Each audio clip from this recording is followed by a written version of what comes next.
Subscribe करिए short and dictations channel को और दबाइए इस बेल आइकन को ताकि आपको मिले latest updates. We ready?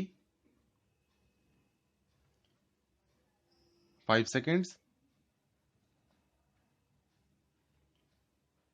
Start. At the very outset, I would like to mention that the idea of introducing a compulsory savings scheme is not a new one and has been under consideration for the past several years. In fact, as early as in 1998-1999, the National Development Council had expressed a view in its favor.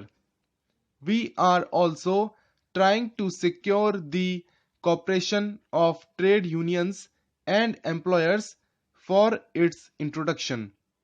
As a result, however, of the situation created by the emergency and the paramount need for finding additional resources to meet the growing cost of development and defense, the government came to the conclusion that it was no longer possible to rely on the proceeds of taxation and voluntary savings alone, and that introduction of some element of compulsory savings was unavoidable. The bill before the House is a comprehensive measure and seeks to cover all the major sections of the community who can be expected to have some margin for savings, however small that might be. It cannot be denied that compulsory savings would impose some hardship, particularly on the lower income groups. No one would have been happier than ourselves if we had the means of eliminating these groups from the scope of compulsory savings. But in our country, by far the major portion of the population is poor, and unless the poorer sections are also made to save, we cannot hope to build the country's future prosperity. The opinion of the Attorney General on the constitutional validity of the bill has already been laid on the table of this House.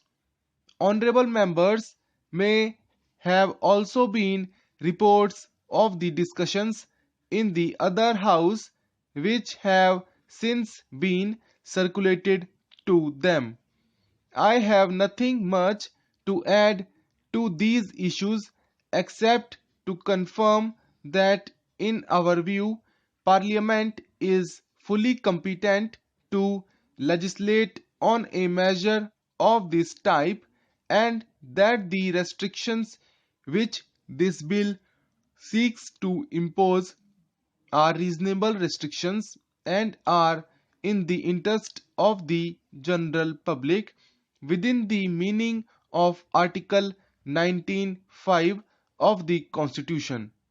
Government are taking powers to provide for suitable reductions or exemptions wherever they may be justified to ensure that the bill does not impose any undue hardship.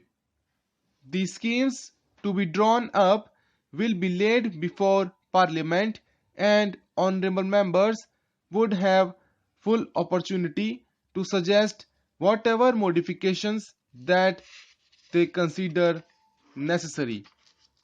Considerable opposition has been voiced in regard to the inclusion of persons liable to the payment of land revenue in the scheme of compulsory savings.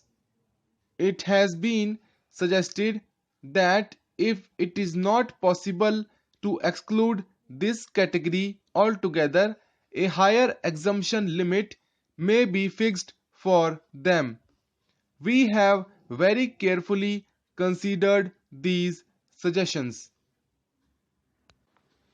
May I inform the House that before the bill was drafted, there were detailed discussions with the chief ministers and finance ministers of the states, and the conclusions reached were that in a comprehensive legislation of this type, it would not be appropriate to exclude the rural sector, which has also had its fair share of rising incomes and growth in agricultural production and economy.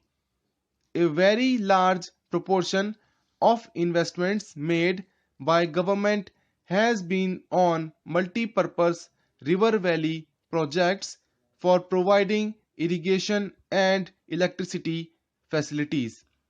The main benefit from these projects cannot but be assumed to have accrued to the agricultural classes. On the other hand, land revenue rates have not increased in the same proportion as the other forms of taxation.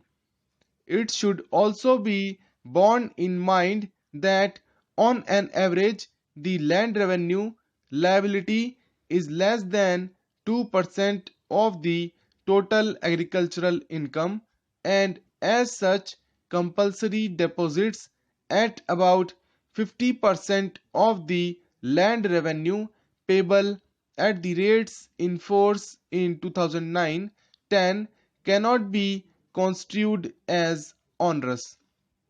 Although for administrative convenience, the bill provides for the maximum rate of compulsory deposit at 50% of the current land revenue liability. The scheme shall be so devised as to ensure that the deposit does not exceed on the whole 50% of the land revenue payable according to the 2009-10 rates. This is intended to reduce the extra burden on the landholders in the states where the land revenue rates have been increased in recent years. Nevertheless, with a view to removing the hardship on small landholders, we have agreed to exempt those small landholders whose land revenue liability is less than rupees 5,000 per annum by making necessary provision in the scheme to be drawn up. As a result of this exemption, almost half the total land revenue payers would be excluded from the scope of compulsory savings. I might add that some of the less developed states whose need for resources is very much more were urging for a lower exemption limit. We have not found it possible to agree to any decrease in the exemption limit. So, in these circumstances, this bill deserves the approval of the House.